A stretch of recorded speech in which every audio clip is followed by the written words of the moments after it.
Hi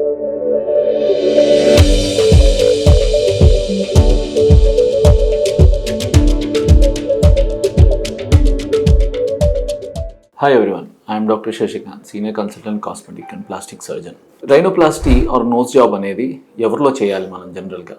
only cosmetic purposes అయినా లేకపోతే వేరే అదర్ కండిషన్స్లో కూడా మనం రైనోప్లాస్టీ చేయొచ్చా?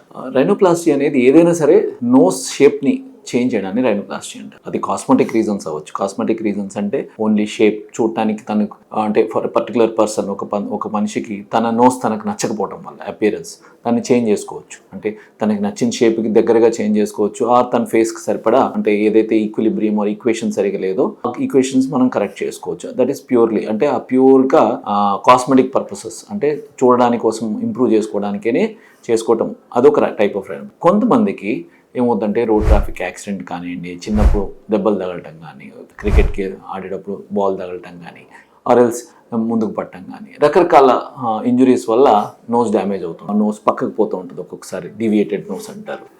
ఒక్కొక్కసారి లోపల ఏమవుతుందంటే సెప్టమ్ అంటే నోస్ ముక్కులో అడ్డు కూడా ఉంటుంది, రెండు నాస్ట్రిల్స్కి డివైడ్ చేసేది. ఆ అడ్డు కూడా దాన్ని సెప్టమ్ అంటారు. ఆ సెప్టమ్ కూడా స్ట్రైట్గా ఉండకుండా వంకరగా ఉండొచ్చు. ఎస్ షేప్ ఉండొచ్చు, సి షేప్ ఉండొచ్చు, ఆర్ఎల్స్ ఆ టిప్ దాకా వచ్చిన దాకా నిక్సన్ నోస్ అంటారు. ఆ టైప్ ఆఫ్ నోస్ టిప్ ఒక్కటే వంకరగా ఉండొచ్చు. ఆర్ ఒక్కొక్కసారి ఒక నాస్ట్రిల్ మొత్తం బ్లాక్ అయిపోవచ్చు. ఒక్కొక్కసారి కొంతమందికి ఫంక్షనల్ అబ్స్ట్రక్షన్ ఉంటుంది, అంటే ఇంటర్నల్ నేసల్ వాల్వ్స్ అని ఉంటాయి. అది లోపల ఓన్లీ అది స్ట్రక్చరల్గా వాల్వ్స్ ఉండవు కానీ అవి ఫంక్షనల్గా, అంటే ఒక్కొక్కసారి ఎక్సర్సైజ్ చేసేటప్పుడు మనం బ్రీదింగ్ ఫాస్ట్గా చేస్తాం. అలాంటప్పుడు ఫాస్ట్ బ్రీదింగ్ అప్పుడు నోస్ ఓపెన్ పెట్టడం, ఎస్పెషల్లీ ఈ పైన ఏదైతే అపెక్స్ ఆఫ్ ద నాస్ట్రిల్స్ ఉంటాయో అక్కడ ఓపెన్ పెట్టాలి. ఆ ఓపెన్ పెట్టడంకి ఫంక్షనల్గా అక్కడ ఉన్న మజిల్స్తో అది ఓపెన్ చేస్తుంది అనమాట. సో ఇలా ఫంక్షనల్ నేసల్ అబ్స్ట్రక్షన్ అంటారు. ఇది ఫంక్షనల్గా పీక్ ఆఫ్ ఎక్సర్సైజ్లో నోస్ బ్లాక్ అయిపోతాం. సో ఇట్లా డిఫరెంట్ ప్రాబ్లమ్స్ వల్ల కూడా మనం క్యూర్ చేయడానికి కూడా రైనోప్లాస్టీ చేస్తాం.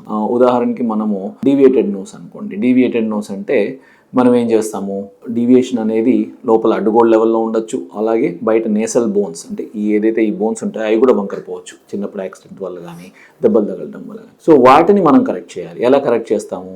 సెప్టోప్లాస్టీ చేస్తాం. సెప్టోప్లాస్టీ అంటే ఆ లోపల సెప్టమ్ని స్ట్రైట్ చేస్తాం, కొంచెం పార్ట్ ఆఫ్ ద సెప్టమ్ని తీసేయటం కానీ. అలాగే బోన్ కరెక్షన్. బోన్ అంటే ఆస్టియోటమీస్, అంటే ఏదైతే బయట బోన్స్ ఉన్నాయో దాన్ని బేస్ దగ్గర దాన్ని బ్రేక్ చేసి ఎక్కడైతే హింజ్ పాయింట్స్ ఉంటాయో అక్కడ బ్రేక్ చేసి దాన్ని కరెక్ట్ చేస్తాం, సెంటర్ చేసి దాన్ని మనము ఒక పద్ధతిగా తీసుకొచ్చి ప్లాస్టర్. సో అలా మనము డీవియేటెడ్ నోస్ని కరెక్ట్ చేస్తాము. ఒక్కొక్కసారి ఏమవుతుంది, నాస్ట్రిల్స్ లోపల ఫంక్షనల్ నేసల్ అబ్స్ట్రక్షన్ ఎలా కరెక్ట్ చేయగలం మనము లోపల, ఎస్పెషల్లీ మనం రైనోప్లాస్టీ చేసినప్పుడు స్ప్రెడర్ గ్రాఫ్ట్స్ అని పెడతాం. స్ప్రెడర్ గ్రాఫ్ట్స్ అంటే దాన్ని ఒక చిన్న అడ్డుగోడలోంచి తీసిన చిన్న కార్టిలేజ్ ముక్కలు, మెత్తటి ఎముక ముక్కల్ని మనం రెండింటిని స్ట్రైట్గా పెట్టి అది కొలాప్స్ కాకుండా ఇది చేస్తాం.